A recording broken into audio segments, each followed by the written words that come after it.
Hey everyone, and welcome back to the channel. Today, we're diving into a story that proves blood might be thicker than water, but paperwork is thicker than both. This is about family, entitlement, and the moment you realize that years of being treated like the black sheep finally gives you the perfect weapon for revenge. For most of my life, my cousin, Clara, and her side of the family treated me like I was radioactive, or at least, like a charity case. They ignored my success, mocked my ambition, and constantly reminded me I wasn't real family. Well, fast forward 10 years, and suddenly I had something they wanted, a stunning, multi-million-dollar piece of inherited property. When Clara came knocking, demanding a family discount and trying to shame me into giving it up, she had no idea the kind of fire she was playing with. This story is the culmination of decades of bitterness, and trust me, the payoff is absolutely worth the wait. Grab a coffee, because you need to hear this. My entitled cousin tried to shame me into selling my inherited ranch for a family discount, calling me a greedy outsider. So I showed her the deed, and told her my new plans for her house. My name is Mark, and I'm what you call the side branch of my family tree. My dad married into money, but he was always seen as a bit of an outsider, and that stigma naturally rolled downhill right onto me. The core family, especially my Aunt Carol and my cousin Clara, never missed a chance to remind us where we stood. Clara was the golden girl.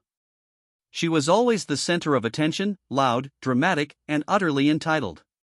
If she wanted something, she expected the world to rearrange itself to provide it. My entire childhood was marked by Clara's casual cruelty, ignoring me at holidays, making fun of my clothes, and always referring to me as Uncle Tom's kid instead of my name. When I finally started my own business, a surprisingly successful real estate development firm, they laughed. Aunt Carol once told my mother that I should stick to something safer, because Mark doesn't have the personality for business.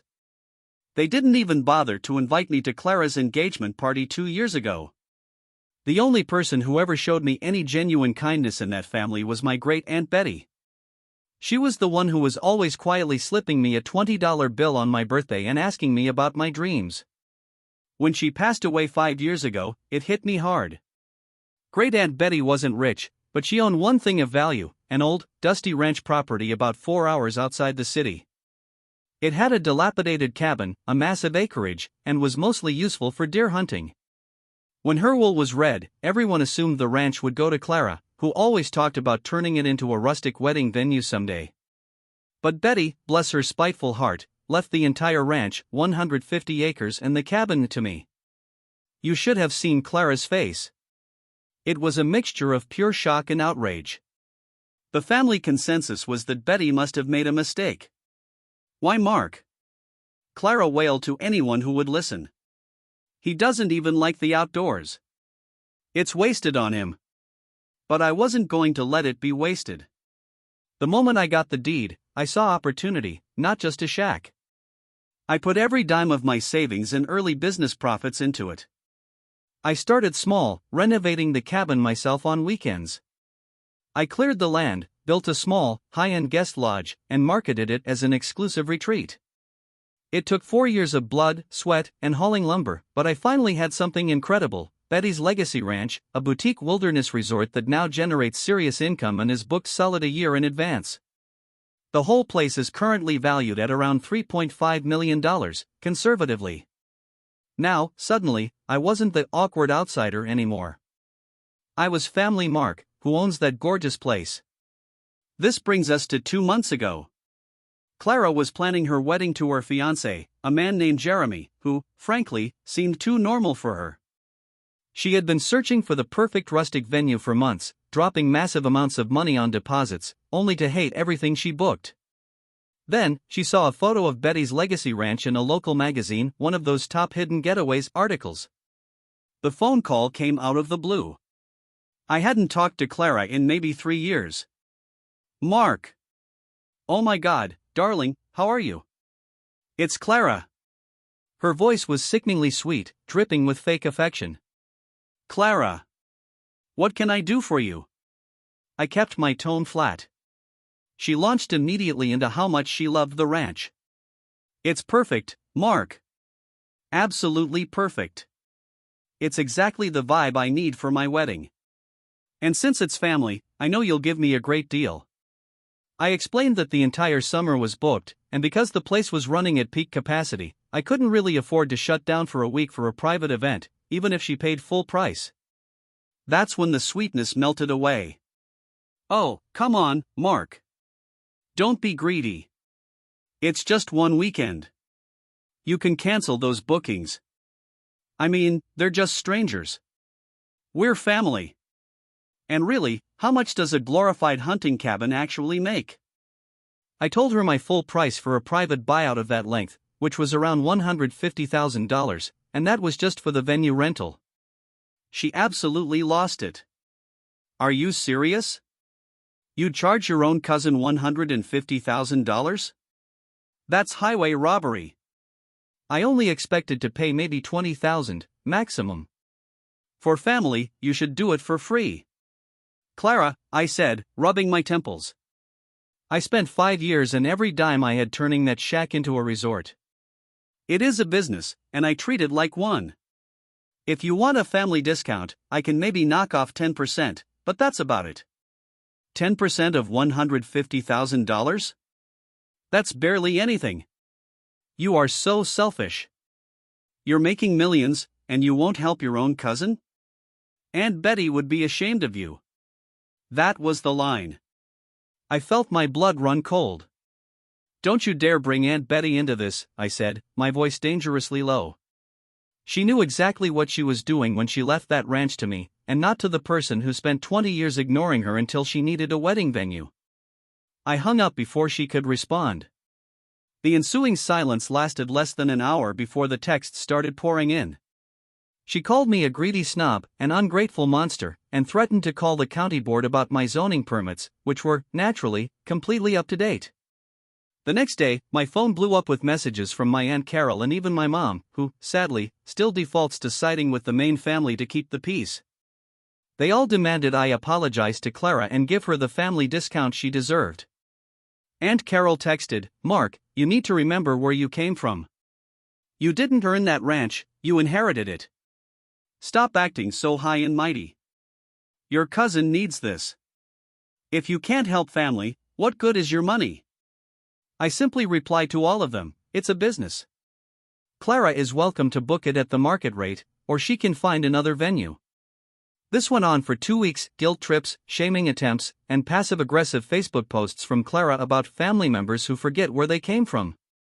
Then came the inevitable confrontation. It was at my grandmother's 85th birthday lunch, a mandatory family event. I arrived late, knowing Clara and Aunt Carol would already be there. The moment I walked in, I could feel the tension. Clara cornered me right by the dessert table. She had clearly been rehearsing this speech. "Mark, I want to talk to you about the ranch," she began, loud enough so that all the aunts and uncles nearby could hear. "There's nothing to discuss, Clara. The price is firm." She leaned in, her voice dropping slightly, though still carrying across the room. "You know, this is really showing your true colors. You're trying to use Aunt Betty's generosity to exploit your own blood. You came from nothing, Mark. That ranch was meant to be shared. You just got lucky, and now you're acting like some big-shot real estate mogul when you're still just Uncle Tom's charity kid." That old insult. It hit me precisely where she intended it to. I looked around. Everyone was watching. Aunt Carol stood nearby, nodding approvingly at Clara's performance. I took a deep breath, and I smiled. Not a happy smile, but the calm, focused smile I reserve for closing a multi-million-dollar deal. "You're right, Clara," I said, matching her volume. "I am a real estate mogul. And because I'm a good one, I treat everything as a transaction. Including family favors." I continued, ignoring the gasp from Aunt Carol. "You want to talk about family property? Let's talk about property." Clara looked confused. "What are you talking about?" I reached into my inner jacket pocket and pulled out a small, folded piece of paper, not the ranch deed, but something far more interesting. "I tried to tell you no quietly, Clara, but since you insist on making this a public shaming event about my greed, I'm going to explain exactly how I operate." I looked directly at Aunt Carol, whose face was slowly turning pale. 3 years ago, Clara and Jeremy were looking to buy their house. They were short on capital, and their financing fell through. Remember that, Clara? She nodded slowly, suspicion dawning in her eyes. Yes, but what does that have to do with? I stepped in, I interrupted smoothly. I offered to quietly fund the mortgage until they secured proper financing. It was a high-risk, high-interest private agreement, with an incredibly tight repayment schedule, and I signed the deed in my company's name until the full balance was paid. The room was silent. Everyone was staring at me now. Clara and Jeremy never paid a single interest installment on time, I continued. They defaulted on the terms of the private agreement 6 months ago. At that point, the deed transferred fully to my company, as per the contract you both signed. I unfolded the paper in my hand. It was a formal foreclosure notice. You called me a greedy outsider, Clara. You said I should give you a family discount on a $3.5 million property that is my primary business, just so you could have a nice wedding. You think I exploit my own blood? I looked straight into her terrified eyes. No, Clara. I simply enforce contracts. I held up the paper. This is a legal eviction and foreclosure notice for the property located at 4419 Sycamore Lane. The one you currently live in. Clara's jaw dropped. What? No. Mark, you wouldn't. That's our house. It was your house, I corrected her. You haven't owned it for 6 months. I did, in fact, try to talk to you about the outstanding balance 3 months ago, but you were too busy planning your 6-figure wedding to return my calls. Aunt Carol rushed forward. Mark! That's my daughter's home. You can't do this. You'll make them homeless. And you thought it was acceptable for me to shut down my successful business and risk financial penalties just to satisfy Clara's wedding plans? I challenged Carol. This is not about being generous. This is about learning consequences. I am not your walking ATM anymore. I looked back at Clara.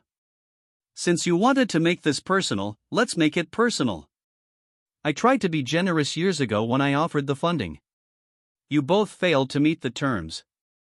Effective immediately, you have 30 days to vacate the premises. Jeremy, Clara's fiancé, who had been standing in bewildered silence, finally stepped up. Mark, please. We'll pay you.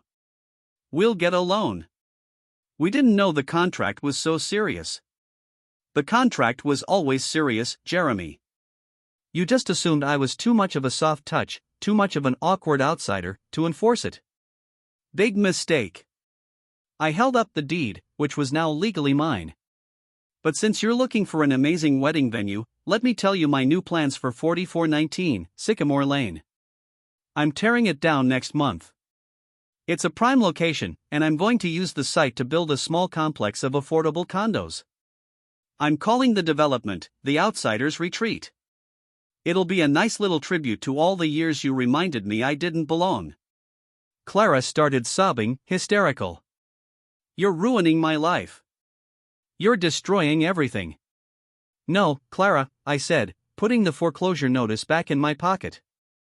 You destroyed everything the day you signed a bad contract and gambled on my patience. I simply finished the transaction. I turned to my grandmother, who looked thoroughly distraught. Grandma, happy birthday. I'm sorry this drama had to happen here, but I refuse to be bullied and mocked in private or in public any longer. I'm leaving. I walked out, leaving the sound of Clara's screams echoing behind me. The aftermath was exactly what you'd expect. Clara and Aunt Carol tried to rally the family, painting me as a vicious, heartless developer who was intentionally trying to make his cousin homeless. They were relentless. But this time, I had irrefutable proof. I immediately leaked the original private funding contract and the default notices to a few key cousins who I knew would share them. When the family saw the interest rates were fair and the default terms were clear, they started to turn. It became obvious that Clara and Jeremy had simply taken my money, assumed I'd forget about it, and spent their actual savings on wedding planning. The sympathy for Clara evaporated. It was satisfying.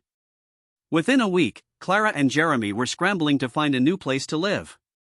The wedding was postponed indefinitely. They tried to hire a lawyer to fight the foreclosure, but my attorney was ruthless. The contract was bulletproof.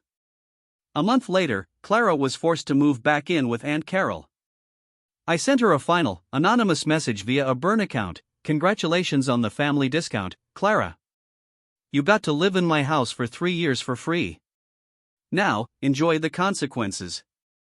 I haven't talked to any of them since, except my grandmother, who apologized for the years of neglect. I'm moving forward, focused on my business, and occasionally, I drive past the development site at 4419 Sycamore Lane. Seeing the foundation for The Outsider's Retreat rise from the ground? That's the most satisfying revenge I could have ever asked for. That was a tough pill to swallow for Clara, but Mark certainly delivered the most precise, tailored revenge I think I've ever heard. It's amazing how people only suddenly want to be family when there's something they need. What do you guys think? Was Mark's revenge too harsh, or was it the perfect response to years of entitlement and exploitation? Let me know your thoughts in the comments below. If you enjoyed this story, make sure to hit the like button, subscribe to the channel, and ring the notification bell so you never miss another video. See you in the next one.